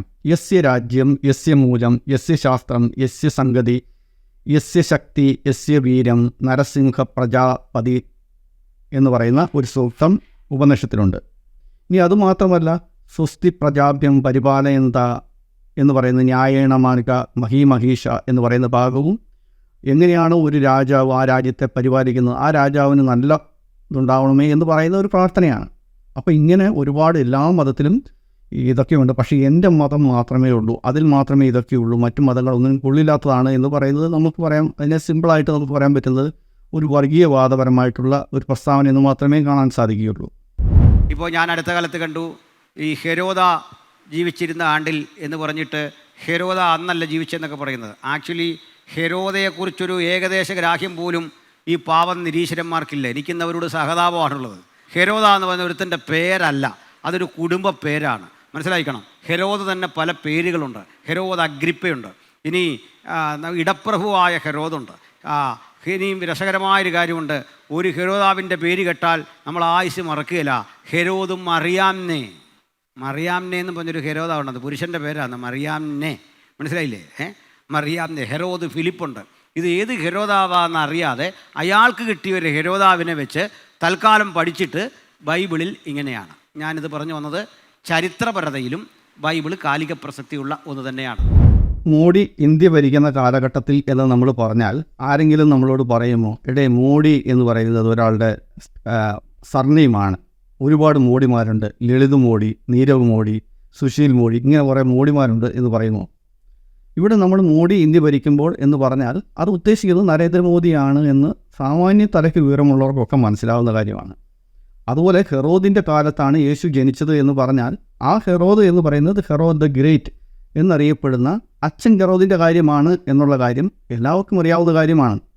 ഇനി അതുമാത്രമല്ല, അതിന് താഴെ ഉണ്ടായിരിക്കുന്ന മറ്റു ഹെറോദുമാരെക്കുറിച്ച് ഞാൻ 2019 തന്നെ നടത്തിയ കഥയറിയാതെ എന്ന് പറയുന്ന ഒരു പ്രഭാഷണത്തിൽ ചരിത്രം മുഴുവൻ പറയുന്നുണ്ട്. ഹെറോദ് അർക്കലാവോസിൻ്റെ കാര്യം പറയുന്നുണ്ട്, ഹെറോദ് അന്തിപ്പാസിൻ്റെ കാര്യം പറയുന്നുണ്ട്, ഹെറോദ് ഫിലിപ്പിൻ്റെ കാര്യം പറയുന്നുണ്ട്. ഇതുകൂടാതെ അവർക്കൊരു സഹോദരിയും കൂടി ഉണ്ടായിരുന്നു, സലോമി എന്ന് പറയുന്ന കാര്യം പറയുന്നുണ്ട്. ഇതിലൊക്കെ വളരെ രസകരമായിട്ടുള്ള ഒരു കാര്യം, ഇദ്ദേഹം ഈ ചരിത്രമൊക്കെ പറഞ്ഞതിന് ശേഷം ഒരു ഹെറോദിൻ്റെ കാര്യം പറയുന്നുണ്ട്, ഹെറോദ് മറിയാമിനെ. എന്നിട്ട് അദ്ദേഹം പറയുന്നുണ്ട് ഇത് പുരുഷനായിരുന്നു എന്ന്. വളരെ വിചിത്രമായിരിക്കുന്നു. ഇത് ഹെറോദ് ഗ്രേറ്റ് എന്ന് പറയുന്ന അച്ഛൻ ഹെറോദിൻ്റെ ഭാര്യയായിരുന്നു ഹെറോദ് മറിയാമിനെ. അത് ഒരു ജൂത സ്ത്രീ ആയിരുന്നു. മക്കാബിയൂസ് എന്ന് പറയുന്ന ഒരു ജൂത പ്രമാണിയുടെ മകളെ അദ്ദേഹം വിവാഹം കഴിച്ചിരുന്ന ആ ഹെറോദ് ഗ്രേറ്റിൻ്റെ ഭാര്യയായിരുന്നു മറിയാമിനെ, ഹെറോദ് മറിയാമിനെ എന്ന് പറയുന്നത്. ഞങ്ങളൊരു ക്ലബ് ഹൗസ് ചർച്ചയിൽ ഒരിക്കൽ ഒരു മാന്യ സുഹൃത്ത് വന്നു. എനിക്കൊന്ന് ടോമി ജോസഫ് ആണെന്ന് തോന്നുന്നു. ചർച്ചയ്ക്ക് വന്നു. ഈ ചർച്ചയ്ക്ക് വന്നിട്ട് അദ്ദേഹം ഒരു കണക്ക് മുമ്പോട്ട് വെച്ചു. മനുഷ്യനെ സൃഷ്ടിച്ചത് 4004 BC സെപ്റ്റംബർ മാസത്തിലാണെന്ന് പറഞ്ഞൊരു കണക്ക്. ഈ കണക്ക് മുമ്പോട്ട് കൊണ്ടുവന്നത് ബിഷപ്പ് അഷർ എന്ന പേരായിട്ടുള്ള ഒരു പഴയ പണ്ഡിതനാണ്. ആ കണക്കൊക്കെ പണ്ടേ തള്ളിക്കളഞ്ഞതാണ്. ആ കണക്ക് കാലകരണപ്പെട്ടതാണ്. പണ്ടേ സഭ തള്ളിക്കളഞ്ഞ ഒരു സജഷനെ മുൻനിർത്തിക്കൊണ്ട് അതിന്നും വെച്ചിട്ടാണ് നമ്മളോട് വാദിക്കാൻ വന്നിരിക്കുന്നത്. മനസ്സിലാക്കണം. അപ്പം ഞാൻ ഇങ്ങനെ സംസാരിച്ചു വരുന്ന വഴിക്ക് പറഞ്ഞു, ഇയാൾക്കറിയില്ല ഇത് അഷർ കൊണ്ടുവന്ന കണക്കാണെന്നറിയില്ല, ഇതിൻ്റെ ഈ ജനഹിതാവ് ആരാണെന്നറിയില്ല. ക്രൈസ്തവരെ സംബന്ധിച്ചോളം നിങ്ങൾ എവിടുന്ന് പെറുക്കിക്കൊണ്ട് വന്നാലും അതിൻ്റെ ചിന്താധാരയുടെ ഉറവിടം ഞങ്ങൾക്ക് കൃത്യം അറിയാം. കാരണം ഞങ്ങൾ വിമർശനത്തിലാണ് ജനിക്കുന്നത്. ഇതൊരു സെമിനാരിയാണ്. ഇവിടെ പഠിക്കുന്ന കുട്ടികളോട് ചോദിച്ചാൽ മനസ്സിലാകും. പൗരാണിക കാലം മുതൽ ഏതെല്ലാം നിരീശ്വരന്മാർ എന്തു പറഞ്ഞു എന്ന് കൃത്യം എഴുതി വെച്ചിരിക്കുന്ന ഒരു പടുകുറ്റൻ ലൈബ്രറി ഇവിടെ ഉണ്ട്. ആ ലൈബ്രറിയിൽ തന്നെ നിങ്ങൾക്കൊരു കാര്യം കാണാം. അതിന് കൊടുത്തിരിക്കുന്ന മറുപടികളടങ്ങുന്ന വോളിയം കണക്കിന് ബുക്ക് കൂടിയിരിപ്പുണ്ട്. ഇവയെല്ലാം ഒരുമിച്ച് പഠിച്ചിട്ടാണ് ഒരു പ്രഭാഷകൻ, ഒരു പാസ്റ്റർ അല്ലെങ്കിൽ ഒരു ബൈബിൾ കോളേജ് അധ്യാപകൻ പുറത്തേക്ക് വരുന്നത്. ആശാമ്പള്ളിക്കൂടം കാണാതെ വരുന്നതെന്നാണ് ആളുകളുടെ ഒരു ധാരണ. അതിൻ്റെ മറുവശം കൂടി കിട്ടൂ. അപ്പോൾ ഞാനിതിൻ്റെ കൂടെ പറഞ്ഞു, അഷറിൻ്റെ കണക്ക് തെറ്റാണ്. അപ്പോൾ അഷറെന്ന് ഞാൻ പറഞ്ഞപ്പോൾ എതിരെ നിന്ന നിരീശ്വരൻ ഓർത്തത് നമ്മുടെ ആഷേറാണെന്ന് ഓർത്ത് അല്പം മുമ്പ് പ്രസംഗിച്ച ആഷേറാണ്. ഇയാൾ വലിയ സന്തോഷത്തോടെ പറഞ്ഞു, ആദ്യം നിങ്ങൾ തമ്മിൽ തീരുമാനത്തിലെത്ത്, ഇത് ആഷേറ് തെറ്റാണ് എന്ന് അനിൽ കൊടുത്തോട്ടം പറയുന്നു.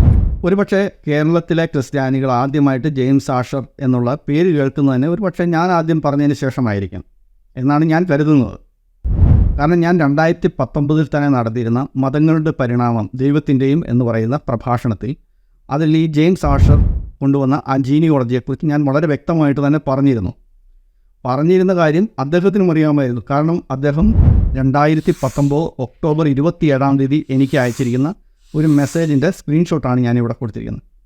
ഇതിൻ്റെ അകത്ത് അദ്ദേഹം പറയുന്നുണ്ട് ജെയിംസ് ആഷറിന് എൻ്റെ വാദങ്ങൾ ഞങ്ങൾ തള്ളിക്കളഞ്ഞു എന്ന്. അപ്പോൾ അന്നത്തെ കാലത്ത് അദ്ദേഹം അന്ന് ആ വീഡിയോ കണ്ടതിന് ശേഷമാണ് ഈ മെസ്സേജ് അയച്ചത്. അപ്പോൾ അദ്ദേഹത്തിന് ഇക്കാര്യം അറിയാമായിരുന്നു എന്നുള്ളതിന് തെളിവാണ് ഇദ്ദേഹം കാണിച്ചിരിക്കുന്നത്. ഇനി മാത്രമല്ല, അദ്ദേഹത്തിന് അത് അറിയില്ലായിരുന്നു എന്നുള്ള കാര്യവും അതിനകത്തും തെളിയുന്നുണ്ട്. കാരണം അദ്ദേഹത്തിൻ്റെ ഉഷർ എന്നാണ് എഴുതിയിരിക്കുന്നത്. USSHER എന്നുള്ളത് ഒരു ഐറിഷ് പേരാണ്. അത് ഉഷർ എന്നാണ് ഉച്ചരിക്കുന്നത് എന്ന് കരുതിയാണ് അദ്ദേഹം അങ്ങനെ പറഞ്ഞത്. അത് അഷർ എന്നാണ് പറയുന്നത്.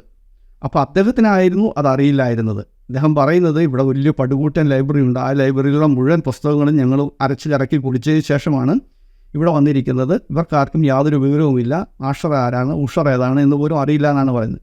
സത്യത്തിൽ ഇദ്ദേഹം ഒരു ആത്മവഞ്ചനയാണ് നടത്തിയത്. കാരണം എനിക്ക് അഷർ എന്ന് പറയുന്ന ആളെക്കുറിച്ച് അറിയാമായിരുന്നു എന്ന് അദ്ദേഹത്തിന് പോലും അറിവുണ്ടായിരുന്നു. 2019 തന്നെ അദ്ദേഹത്തിന് അറിയാമായിരുന്നു എന്നാണ് ഈ സ്ക്രീൻഷോട്ട് തന്നെ തെളിയിക്കുന്നത്. അപ്പോഴാണ് അദ്ദേഹം അവിടെ കിടന്നുകൊണ്ട് ആവേശത്തിൽ പറയുന്നത് ഇവർക്കൊന്നും അറിയില്ല, അഷർ ആരാണ് ഉഷർ ആരാണ് എന്നൊന്നും അറിയില്ല എന്നുള്ള രീതിയിലേക്ക് പറയുന്നത്. ബൈബിൾ മുമ്പോട്ട് വെക്കുന്ന പട്ടണങ്ങളുണ്ട്. ആ പട്ടണങ്ങളെക്കുറിച്ച് അന്ന് പറഞ്ഞ പല കാര്യങ്ങൾ പിൽക്കാലത്ത് അവിടെ നടത്തിയ ഉത്ഖനന പഠനങ്ങൾ അത് ശരിവെക്കുന്ന തരത്തിലുണ്ട്. ഫോർ എക്സാമ്പിൾ ഊർ പട്ടണമാണ്. അബ്രഹാം പുറപ്പെട്ടു പോന്ന ഊർ പട്ടണമുണ്ട്. അത് മെസപ്പൊട്ടേമിയയിലായിരുന്നു. മെസപ്പൊട്ടേമിയ എന്നറിയപ്പെടുന്ന നാഗരികതയുടെ കളിത്തൊട്ടിലിൽ നടത്തിയ ഉത്ഖനന പഠനങ്ങൾ അബ്രഹാമിൻ്റെ കാലത്തുള്ള ഒരു സിറ്റിയുടെ അവശിഷ്ടങ്ങൾ പുറത്തു കൊണ്ടുവന്നു. ഏതാണ്ട് 25 ഏക്കർ സമചതുരമുള്ള ഒരു പട്ടണം. 25 ഏക്കർ സമചതുരമുള്ള ആ പട്ടണത്തിൽ വളരെ സിസ്റ്റമാറ്റിക്കായി പണി കഴിപ്പിച്ച കല്ലുപാകിയ റോഡുകൾ കണ്ടെത്തി. ജോസഫ് പി ഫ്രീ എന്നറിയപ്പെടുന്ന പുരാവസ്തു ഗവേഷകൻ്റെ എഴുത്തുകളിൽ നിന്നാണ് ഞാൻ ഈ സംസാരിക്കുന്നത്. ഓൾബ്രൈറ്റ് എന്നൊരു ചിന്തകനുണ്ട്, ജോസഫ് പി ഫ്രീ ഉണ്ട്, ഒട്ടേറെ എഴുത്തുകാർ ഈ മേഖലയിൽ കോൺട്രിബ്യൂട്ട് ചെയ്തിട്ടുണ്ട്. അതിൽ ഈ സ്ഥലത്ത് നടത്തിയ പഠനങ്ങളിൽ നിന്ന് ലഭിച്ച ചില ഇൻഫർമേഷൻസ് ഉണ്ട്. വളരെ സിസ്റ്റമാറ്റിക്കായി പണി കഴിപ്പിച്ച റോഡുകൾക്കൊപ്പം മലിനജലം ഒഴുകി മനുഷ്യവാസം ഉള്ള ഇടത്തു നിന്ന് വളരെ ദൂരെ പോയി വീഴത്തക്ക വിധമുള്ള ഡ്രെയിനേജുകൾ പണി കഴിപ്പിച്ചിരുന്നവർ. മനോഹരമായ ബിൽഡിങ്ങുകളുടെ അവശിഷ്ടങ്ങൾ കിട്ടി. ഈ ബിൽഡിങ്ങിനുള്ളിൽ മനുഷ്യൻ വസിച്ച രീതികൾ, ഒപ്പം അവരുപയോഗിച്ചു കൊണ്ടിരുന്ന നാണയത്തിൻ്റെ തെളിവുകൾ കിട്ടി. അളവ് തൂക്ക പാത്രങ്ങൾ കിട്ടി. അന്നത്തെ മനുഷ്യൻ ഉപയോഗിച്ചിരുന്ന ക്രയവിക്രയങ്ങളുടെ സാമ്പത്തിക ഇടപാടുകളുടെ രസീതുകൾ കണ്ടെത്തി. രസീതുകൾ എന്ന് പറഞ്ഞതിൽ നമ്മളിന്ന് എഴുതുന്ന തരത്തിലുള്ളതല്ല. അന്നത്തെ മനുഷ്യൻ എഴുതാൻ ഉപയോഗിച്ചിരുന്നത് കളിമൺ ഫലകങ്ങളായിരുന്നു. കളിമൺ ഫലകങ്ങളിൽ എഴുതി അതിലൂടെ ആധാരവിനിമയം കൈമാറ്റം ചെയ്തിരുന്ന ഭൂമി ഇടപാടുകൾ സംബന്ധിച്ചുള്ള രേഖകൾ കിട്ടി. ഇനി ഒന്നുകൂടി പറയട്ടെ, ഭൂമി മനുഷ്യരാശി എഴുത്തുവിദ്യ കണ്ടുപിടിക്കുന്നത് സുമേറിയന്മാരെന്നറിയപ്പെടുന്ന ഒരു ബാബിലോണിയൻ ഉപസംസ്കാരമാണ് സുമേറിയന്മാർ. ഈ സുമേറിയന്മാർ കണ്ടെത്തിയ എഴുത്തുവിദ്യക്കൊരു പേര് പറയും. അതിൻ്റെ പേര് ക്യൂണിഫോം ലിപികൾ എന്നായിരുന്നു. എങ്ങനെയാണ്? ക്യൂണിഫോം ലിപികളുടെ പ്രത്യേകത നഖത്തിൻ്റെയോ ഇംഗ്ലീഷ് അക്ഷരമാലയിലെ വിയുടെയോ ആപ്പിൻ്റെയോ ആകൃതിയുള്ള അക്ഷരങ്ങൾ, നമ്മൾ ഈ ലെസ് ദാൻ ഗ്രേറ്റർ ദാനൊക്കെ ആ രൂപത്തിലെ ചിഹ്നങ്ങൾ ഉപയോഗിച്ചുള്ള ആശയവിനിമയം നടത്തുന്ന രീതികൾ അന്നുണ്ടായിരുന്നു. എഴുതാനായിട്ട് അവർ ഉപയോഗിച്ചിരുന്നത് കളിമൺ ഫലകങ്ങളായിരുന്നു. കളിമണ്ണ് പരത്തി, നമ്മൾ ചപ്പാത്തി ഉണ്ടാക്കാൻ പരത്തുന്ന പോലെ പരത്തിയിട്ട് അത് വെട്ടി ഒരു പേപ്പർ ഷീറ്റിൻ്റെ വലിപ്പത്തിലാക്കി നാരായം കൊണ്ട് എഴുതിയിട്ട് ഇത് ചൂളയിൽ ചുട്ടെടുത്ത് വെക്കും. ഓട് കഷണം ആകും. മനസ്സിലായല്ലോ? അപ്പോൾ ഇതിന് പറയുന്ന പേര് ടാബ്ലറ്റ്സ് എന്നായിരുന്നു. ഈ ടാബ്ലറ്റ്സുകൾ മണ്ണടറുകൾക്കുള്ളിൽ സൂക്ഷിക്കപ്പെട്ടത് 1-2 ലക്ഷക്കണക്കിന് കണ്ടുപിടിച്ചു. അബ്രഹാം ജീവിച്ചിരുന്ന സ്ഥലത്ത് നാനാർ എന്നറിയപ്പെടുന്ന ഒരു ചന്ദ്രദേവതയെ പൂജിക്കുന്ന ഇടമായിരുന്നുവെന്നും അവിടെ ധാരാളം സ്തോത്ര സ്തുതികളുടെ ആ ദേവതയെ പൂജിക്കുന്ന പാട്ടുകൾ എഴുതിയ യൂണിഹോ ലിപികൾ നമുക്ക് കിട്ടി. ആ സ്ഥലത്ത് നിന്ന് ധാന്യമണികൾ സൂക്ഷിച്ചു വെക്കുന്ന പ്രത്യേക ഇടങ്ങൾ കിട്ടി. ജ്യോതിഷ പഠനങ്ങൾ കിട്ടി. അവിടുന്ന് സൂര്യസ്തവം, സൂര്യനെ പ്രകീർത്തിക്കുന്ന പാട്ടുകളുടെ കൃതികൾ കിട്ടി. ഒന്നും രണ്ടുമല്ല, ലക്ഷക്കണക്കിന് ഇത്തരം എഴുത്തുവിദ്യകൾ അടുക്കി വച്ചിരുന്ന ഒരു പടുകൂറ്റൻ ലൈബ്രറിയുടെ അവശിഷ്ടമാണ് പുരാവസ്തു ഗവേഷകർക്ക് കിട്ടിയത്. അപ്പോൾ ബൈബിൾ എന്താണ് ഈ സ്ഥലത്തെക്കുറിച്ച് പറഞ്ഞത്? വിശ്വാസികളുടെ പിതാവായ അബ്രഹാം ഊർ പട്ടണത്തിൽ നിന്ന് യാത്ര പുറപ്പെട്ടു. വാസ്തവത്തിൽ ഊരെന്ന് പറഞ്ഞാൽ ഒരു പട്ടണത്തിൻ്റെ പേരല്ല. ഊർ എന്ന പദം വരുന്നത് ഈർ എന്നറിയപ്പെടുന്ന ഒരു എബ്രായ ധാതുവിൽ നിന്നാണ്. അതിൻ്റെ അർത്ഥം പട്ടണം എന്നാണ്. അതായത് അന്നത്തെ കാലത്തെ ഒരു വലിയ പട്ടണം എന്നാണ്. അപ്പോൾ ഗ്രേറ്റ് സിറ്റി എന്നേ അതിനർത്ഥമുള്ളൂ. അപ്പോൾ അന്നുണ്ടായിരുന്ന ഈ ഗ്രേറ്റ് സിറ്റിയെ തൽക്കാലം നമുക്ക് ഊരെന്ന് തന്നെ വിളിക്കാം. അപ്പോൾ ഊര് കൂടാതെ ഷുരിപ്പാക്ക്, നിപ്പൂർ എന്നൊക്കെ അറിയപ്പെടുന്ന സ്ഥലങ്ങളന്നുണ്ടായിരുന്നു. ഇതിനകത്ത് ഏറ്റവും വലിയ സിറ്റിയിൽ നിന്ന് കണ്ടെത്തിയ കാര്യങ്ങളാണിത്. ഈ സിറ്റിയിൽ നിന്ന് അബ്രഹാം യാത്ര പുറപ്പെട്ടു. അപ്പോൾ അബ്രഹാം ഒരു മിത്തല്ല, അബ്രഹാം ജീവിച്ചിരുന്ന സ്ഥലം യാഥാർത്ഥ്യമായിരുന്നു എന്ന് തെളിയപ്പെടുന്ന രേഖകളാണത്. ഇനി ബൈബിളിൻ്റെ ആധികാരികതയ്ക്ക് വലിയൊരു ചരിത്രപരമായ തെളിവ് അല്ലെങ്കിൽ ഒരു ആർക്കിയോളജിക്കൽ തെളിവ് എന്ന് കണ്ടുകൊണ്ട് അദ്ദേഹം കുറേ കാര്യങ്ങൾ പറഞ്ഞു. അത് കണ്ട് ഞാൻ ചിരിച്ച് എൻ്റെ പണി തീർന്നു. അതായത് തൻ്റെ മുമ്പിലിരിക്കുന്ന ആളുകൾ ഇത്രയ്ക്ക് വിവരദോഷികളാണ് എന്ന അപാരമായ കോൺഫിഡൻസ് ഉള്ള ഒരാൾക്ക് മാത്രമേ ഇത്തരത്തിൽ ആ കാര്യങ്ങളെ വിശദീകരിക്കാനായിട്ട് സാധിക്കുകയുള്ളൂ. കാരണം അദ്ദേഹം ആർക്കിയോളജിക്കൽ എവിഡൻസ് എന്ന് പറഞ്ഞിരിക്കുന്ന കുറേ കാര്യങ്ങൾ അതിൽ പറയുന്നത്, ഒന്ന് ഉർക്ക് എന്ന് പറയുന്ന നഗരത്തെക്കുറിച്ച് പറയുന്നുണ്ട്, പിന്നെ ഊർ എന്ന് പറയുന്ന പട്ടണത്തെക്കുറിച്ച് പറയുന്നുണ്ട്, അതുണ്ടായി വന്നിരിക്കുന്ന ഈർ എന്ന് പറയുന്നത് ധാതുവിൽ നിന്നാണ്. ഇങ്ങനെയുള്ള കുറേ കാര്യങ്ങളൊക്കെ പറഞ്ഞു പോകുന്നു. നിനവേ, നിപ്പൂർ, അങ്ങനെയുള്ള കുറേ നഗരങ്ങൾ പറഞ്ഞിരിക്കുന്നു. ആ നഗരങ്ങളുടെ അവശിഷ്ടങ്ങൾ നമ്മൾ കണ്ടെത്തി. അതുകൊണ്ടൊന്നുമില്ല, അങ്ങനെ ഒരു പട്ടണം ഉണ്ടായിരുന്നു എന്നും അവിടെ കുറേ മനുഷ്യർ ജീവിച്ചിരുന്നു എന്നും മാത്രമേ അതിനർത്ഥമുള്ളൂ. ഇതേ പേരുകൾ തന്നെ ബൈബിളിലുണ്ട് എന്ന് പറഞ്ഞതുകൊണ്ട് അതിൻ്റെ അത് ബൈബിളിൽ പറഞ്ഞിരിക്കുന്ന കാര്യങ്ങളെല്ലാം സംഭവിച്ചതാണ് എന്ന് പറയുന്നത് യാതൊരു ബന്ധവുമില്ലാത്ത കാര്യമാണ്. ഇത് നോൺ സിക്വിറ്റോർ ഫാലസി എന്ന് പറയുന്ന കാര്യമാണ്. അതായത് കുറേ കാര്യങ്ങൾ ആധികാരികമായിട്ട് ഇങ്ങനെ പറഞ്ഞതിന് ശേഷം അതിനെ അതുമായിട്ട് യാതൊരു ബന്ധവുമില്ലാത്ത ഒരു കാര്യത്തിലേക്ക് കൊണ്ടുപോയി ഏച്ച് കെട്ടി വെക്കുക. അപ്പോൾ കാണുന്നവരെ സംബന്ധിച്ചിടത്തോളം ഈ കാര്യത്തിൻ്റെ തെളിവാണ് ഇദ്ദേഹം ഈ പറഞ്ഞത് എന്ന് തോന്നിക്കത്തക്ക വിധത്തിലുള്ള ഒരു ന്യായ വൈകല്യമാണ് അദ്ദേഹം കാണിച്ചത്. ഇനി നമ്മുടെ നാട്ടിൽ ഇന്ദുലേഖ എന്ന പേരിൽ ഒരു നോവലുണ്ടായിരുന്നു. ആ നോവലിൽ പറയുന്ന ചരിത്ര പശ്ചാത്തലത്തിൽ തലശ്ശേരിയുണ്ട്, വടകരയുണ്ട്, മദ്രാശിയുണ്ട്, കൽക്കത്തയുണ്ട്. അതുകൊണ്ട് ഈ പറഞ്ഞിരിക്കുന്ന സ്ഥലങ്ങളൊക്കെ ഇന്നുമുണ്ട്. അതേ കാരണം കൊണ്ട് ഇന്ദുലേഖ ഒരു ചരിത്ര പുസ്തകമാണ്. മാധവനും ഇന്ദുലേഖയും സൂര്യ നമ്പൂതിരിപ്പാടും ഒക്കെ ഇവിടെ ജീവിച്ചിരുന്ന മനുഷ്യരാണ് എന്ന് പറഞ്ഞാൽ എങ്ങനെയിരിക്കും? അതൊരു ഫിക്ഷനാണ്. അതിന് ആ ചരിത്ര പശ്ചാത്തലത്തിൽ പറഞ്ഞു എന്ന് മാത്രമേ ഉള്ളൂ. അല്ലെങ്കിൽ ടൈറ്റാനിക് എന്ന് പറയുന്ന ഒരു കപ്പൽ, അത് ബെൽഫാസ്റ്റിൽ നിന്നും കോർക്ക് വഴി യാത്ര പുറപ്പെട്ടു, അത് അപകടത്തിൽപ്പെട്ടു, അത് തകർന്നു പോയി. ഇത്രയും വസ്തുതകൾ യാഥാർത്ഥ്യമാണ്. അതുകൊണ്ട് അതിലുണ്ടായിരുന്ന ആ സിനിമയ്ക്കകത്ത് കാണിച്ചിരിക്കുന്ന ജാക്കും റോസും ആ കപ്പലിൻ്റെ ഡെക്കിൽ കയറി കിടന്നുകൊണ്ട് പാട്ടുപാടി എന്ന് പറയുന്നത് ഒരു ചരിത്രപരമായ വസ്തുതയാണ് എന്ന് പറഞ്ഞാൽ എങ്ങനെയിരിക്കും? അതായത് ഇത് ചരിത്രത്തെ അതിൻ്റെ കഥയുമായിട്ട് കൂട്ടിയോജിപ്പിച്ച് ഇത് രണ്ടും ഒന്നാണ് എന്ന് പറയുന്ന ഒരു തന്ത്രമാണ് അദ്ദേഹം അവിടെ പ്രയോഗിച്ച് കണ്ടത്. ഇനി മറ്റൊരു അവകാശവാദമാണ്, എല്ലാ ശാസ്ത്ര നേട്ടങ്ങളുടെയും പുറകിൽ ബൈബിളാണ്. കാരണം 65% നോബൽ സമ്മാനം നേടിയിരിക്കുന്നത് ക്രിസ്ത്യാനികൾക്കാണ്, 21% നോബൽ സമ്മാനം നേടിയിരിക്കുന്നത് ജൂതന്മാർക്കാണ്. അങ്ങനെ മൊത്തം 86% നോബൽ സമ്മാനങ്ങളും ബൈബിൾ വായിച്ചിരിക്കുന്നവർക്കും യേശുവിനെ വിശ്വാസികളായിരിക്കുന്നവർക്കും ഒക്കെയാണ് കിട്ടിയത് എന്നുള്ള വളരെ അതിര് കവിഞ്ഞിട്ടുള്ള ഒരു തള്ളു നമ്മൾ കേൾക്കാറുണ്ട്. എന്നാൽ യഥാർത്ഥത്തിൽ അങ്ങനെ ഒരു കണക്കേ ഇല്ല. ഔദ്യോഗികമായിട്ട് അങ്ങനെ ഒരു കണക്ക് പോലുമില്ല. ഇതെവിടെ നിന്നാണ് വന്നതെന്ന് നോക്കിക്കഴിഞ്ഞാൽ ബാറൂഖ് ഷാലേവ് എന്ന് പറയുന്ന ഒരു ഇസ്രായേലി എഴുത്തുകാരൻ അദ്ദേഹത്തിൻ്റെ ഒരു ബുക്കിൽ 100 Years of നോബൽ പ്രൈസ് എന്ന് പറയുന്ന ഒരു ബുക്കിൽ അദ്ദേഹം എഴുതിയിരിക്കുന്ന ഒരു കാര്യമാണ്. അതിൽ 1900-നും 2000-നും ഇടയിൽ നോബൽ സമ്മാനം കിട്ടിയ ആളുകളെ അദ്ദേഹം അവരുടെ പേരുകൾ വെച്ചുകൊണ്ട് ഓരോ മതത്തിൻ്റെ കള്ളിയിൽ ഉൾപ്പെടുത്തുകയാണ് ചെയ്തിരിക്കുന്നത്. അത് വെച്ചിട്ടാണ് ഇവർ പറയുന്നത് ഇത്ര പേര് മാത്രമാണ് ഇത് കിട്ടിയിരിക്കുന്നത് എന്നുള്ളത്. അത് ഇതിനോടകം തന്നെ ഒരുപാട് വിമർശനങ്ങൾക്ക് വിധേയമായിരിക്കുന്നതാണ്. കാരണം നോബൽ സമ്മാന ജേതാക്കളായിരിക്കുന്ന James Watson, Francis Crick, Richard Feynman, Steven Weinberg, Peter Higgs, Frank വെസ്ലിക്ക്, Murray Gell-Mann, Sydney Brenner, Andre Geim, ഇങ്ങനെ പരസ്യമായിട്ട് പരസ്യമായിട്ട് പറഞ്ഞിരിക്കുന്ന ആളുകളെപ്പോലും അതിനകത്ത് ക്രിസ്ത്യൻ ശാസ്ത്രജ്ഞന്മാരായിട്ടാണ് എഴുതിയിരിക്കുന്നത്. 2 തവണ നോബൽ സമ്മാനം കിട്ടിയിരിക്കുന്ന ഫ്രെഡറിക് സാങ്ങർ, അദ്ദേഹം പരസ്യമായിട്ട് എത്തിസം പറഞ്ഞിരിക്കുന്നയാളാണ്. അദ്ദേഹത്തെ പോലും ഇവർ ക്രിസ്ത്യൻ ശാസ്ത്രജ്ഞനായിട്ടാണ് ഉൾപ്പെടുത്തിയിരിക്കുന്നത്. അതേപോലെ നീൽസ് ബോർ, ആൽബർട്ട് ഐൻസ്റ്റീൻ എന്നിവരെയൊക്കെ ജൂതന്മാരായിട്ടുള്ള നോബൽ സമ്മാന ജേതാക്കളായിട്ടാണ് അടയാളപ്പെടുത്തിയിരിക്കുന്നത്. എന്നാൽ ഇതേ ആൽബർട്ട് ഐൻസ്റ്റീൻ 1954 എറിക് ഗുഡ്കിൻ അയച്ചിരിക്കുന്ന ഒരു കത്തിൽ, ആ കത്തിനെ ഗോഡ് ലെറ്റർ എന്നാണ് അറിയപ്പെടുന്നത്.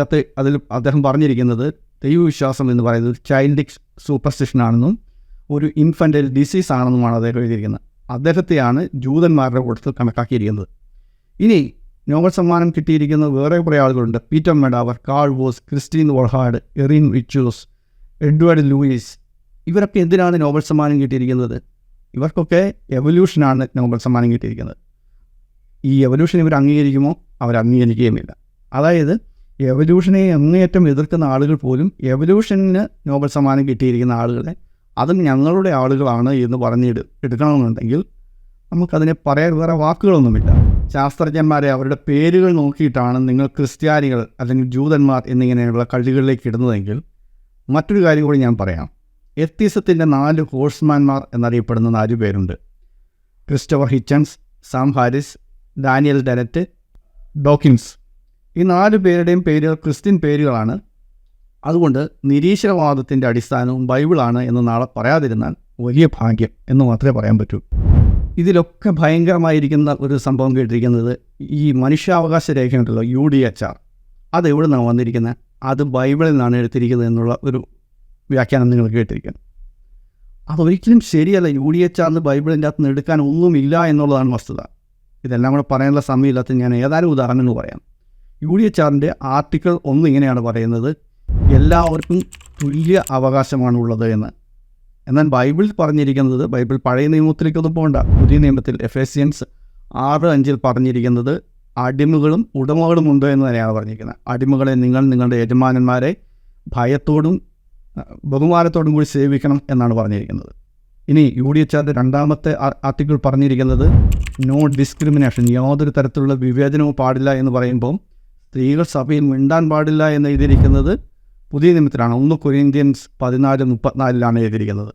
ഇനി എല്ലാവർക്കും ജീവിക്കാനുള്ള അവകാശമുണ്ടെന്നും അവരുടെ എല്ലാവരുടെയും ജീവൻ ഒരേ വിലയായിരിക്കും എന്നും പറയുമ്പോൾ ബൈബിളിൽ എഴുതിയിരിക്കുന്നത് എന്താണ്?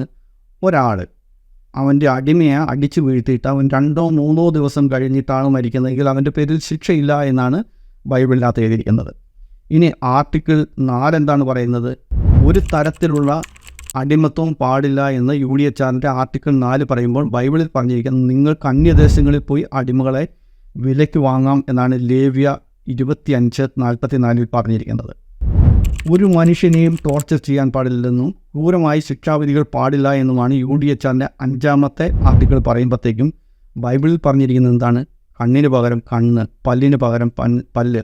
നിൻ്റെ ആരെയെങ്കിലും മറ്റൊരാൾ കൊന്നുവെങ്കിൽ അയാളുടെ മകനെ പോയി നിങ്ങൾക്ക് കൊല്ലാമെന്നാണ് ബൈബിളിൽ പറഞ്ഞിരിക്കുന്നത്. ലേവ്യ 21, 23, 24 വാക്യങ്ങൾ. ഇനി ആർട്ടിക്കിൾ 6 എന്താണ് പറഞ്ഞിരിക്കുന്നത്? എല്ലാവർക്കും സ്വയം അംഗീകാരത്തിനുള്ള അവകാശം ഉണ്ടായിരിക്കണം എന്ന് പറയുമ്പോഴത്തേക്കും സ്ത്രീകൾ പഠിപ്പിക്കാൻ പാടില്ല എന്നാണ് ബൈബിളിൽ പറഞ്ഞിരിക്കുന്നത്. ഈ നിയമം എങ്ങനെയാണ് ബൈബിളിൻ്റെ അകത്ത് നിന്ന് എടുത്തതെന്ന് നിങ്ങൾക്ക് പറയാൻ ധൈര്യമുണ്ടാവുക. 1 തിമോത്തി 2:12 പറഞ്ഞിരിക്കുന്നത് സ്ത്രീകൾ പഠിപ്പിക്കാൻ പാടില്ല എന്നാണ്. ഇനി എല്ലാവരും നിയമത്തിന് മുമ്പിൽ തുല്യരായിരിക്കണമെന്നാണ് ആർട്ടിക്കിൾ 7 പറഞ്ഞിരിക്കുന്നത്. എന്നാൽ ബൈബിളിൽ പറഞ്ഞിരിക്കുന്നത് വ്യഭിചാരത്തിന് പിടിക്കപ്പെട്ടു കഴിഞ്ഞാൽ സ്ത്രീ ശിക്ഷിക്കപ്പെടണം, എന്നാൽ പുരുഷൻ ആ ശിക്ഷയിൽ നിന്നും വിമുക്തനായിരിക്കണം എന്നാണ് സംഖ്യ 5:33 പറയുന്നത്. ഇതെല്ലാം ഒന്നും പറയാൻ സമയമില്ല. ഞാൻ ആദ്യത്തെ 7 ആർട്ടിക്കിൾ വായിച്ചതും ആ 7ഉം ബൈബിളിന് വിരുദ്ധമാണ്, അല്ലെങ്കിൽ ഈ ആർട്ടിക്കിളിൽ പറഞ്ഞിരിക്കുന്ന കാര്യങ്ങൾക്ക് വിരുദ്ധമായിട്ടുള്ള കാര്യങ്ങളാണ് ബൈബിളിൽ പറഞ്ഞിരിക്കുന്നത്. എന്നിട്ടും ഇത് മുഴുവൻ ബൈബിളിൽ നിന്നാണ് വന്നിരിക്കുന്നത് എന്ന് പറയുമ്പോൾ പറയുന്നയാളെ സംബന്ധിച്ചിടത്തോളം ഒരുപക്ഷെ അദ്ദേഹത്തിൻ്റെ ഉപജീവന മാർഗമായിരിക്കാം. പക്ഷെ കേട്ടുകൊണ്ടിരിക്കുന്ന ആളുകൾ അവർ എന്തുകൊണ്ട് ഇതിനെ ചോദ്യം ചെയ്യുന്നില്ല എന്നാണ് ഞാൻ ആലോചിക്കുന്നത്.